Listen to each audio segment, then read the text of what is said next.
चुनावी मुद्दे और बयानबाजियां हर गुजरते दिन के साथ बदलती और कुछ नई सामने आती नजर आ रही हैं और दोनों एक दूसरे को घेरने की कोशिश कर रहे हैं। शुभांकर। बिल्कुल अर्पिता, लेकिन दावे भी अपने अपने हैं कि जमीन पर हकीकत जो है वो ऐसी है वो वैसी है।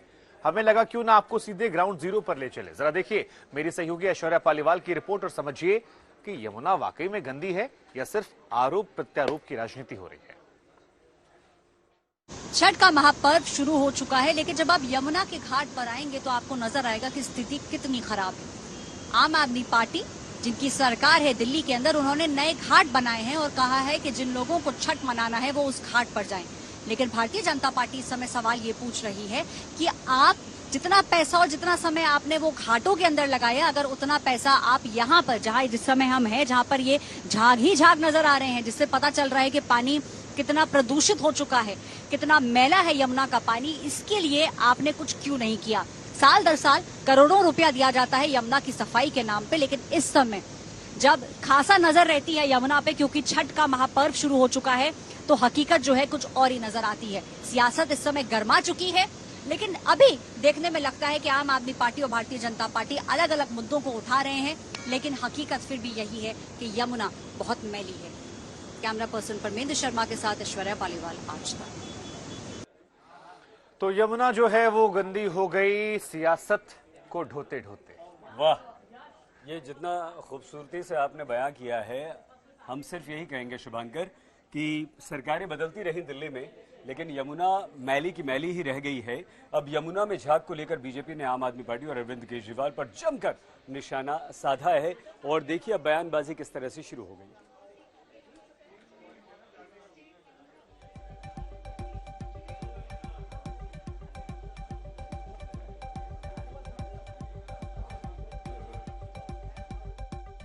कि दिल्ली में जमुना जी के तिरवा छठिया होई है जरूर, ले के कुदारी ले फरुसवा सैया मोरे जई है जरूर, घाट साफ करी है जरूर, पनिया छनी है जरूर, डलवा उठी है जरूर।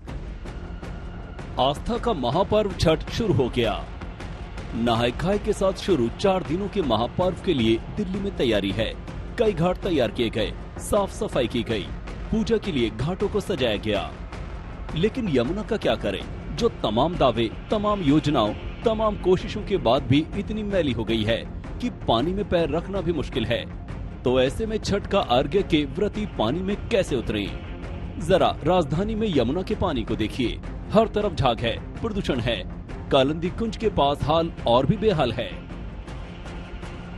यमुना घाट पर पानी भी बह रहा है और छठ में सियासत भी बहती हुई यहाँ पर नजर आ रही है। यहाँ पर यमुना घाट पर छठ पूजा के दौरान झाग बहना कोई आम बात नहीं है। हर साल इस तरह का नजारा दिल्ली एनसीआर के रहवासियों को देखने को मिलता है और फिर भी व्रतिया और यहाँ पर जितने भी लोग छठ पूजा मनाने के लिए आते हैं वो मजबूर हो जाते हैं इसी झाग में अपनी पूजा करने के लिए, इसी झाग में सूर्य को अर्घ देने के लिए, इसी झाग में नहाए खाए की जो रिचुअल्स है उसे पूरा करने के लिए, और इसी तरह से मजबूरी में ये लोग अपना पूरा पर्व मनाते हैं।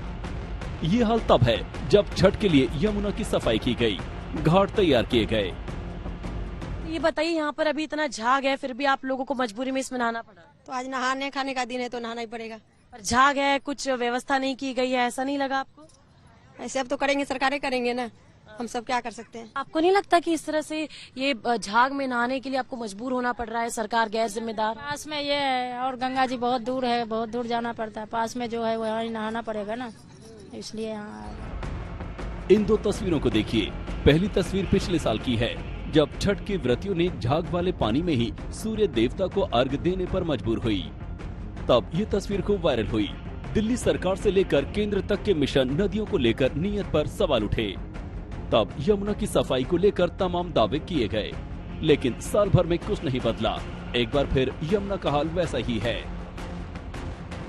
बस फर्क इतना भर है कि इस बार यमुना की सफाई तो नहीं हुई, बल्कि यमुना के झाग को छुपाने की कोशिश जरूर शुरू हो गई। दिल्ली सरकार यमुना के झागों को हटाने के लिए केमिकल का छिड़काव करवा रही है।